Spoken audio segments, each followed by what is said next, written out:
So this is a candle lamp holder. It has a 24mm external diameter, so it fits with all of our 24mm internal diameter card tubes or the plastic drips covers. Has an E14 socket and with a live and a neutral terminal. So the neutral one is the tab on the side, so that would be that one there, and then the live is the middle one, which goes to the middle pin there. This cap just snaps right over it, so it has a 10mm threaded entry, so that would fit onto a 10mm thread.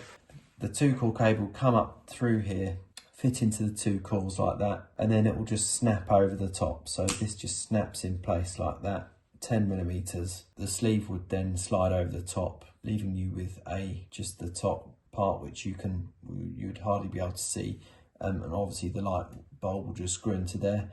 It does also fit stands, so instead of having this base here, you could have a 65mm stand or an 85mm stand or a 100mm stand, which would leave it with a finished height of, like in this case, this is a 50mm finished height. You can also get it in 65, 85 and 100mm. It's a very versatile candle lamp holder, ideal for use in many different chandelier applications.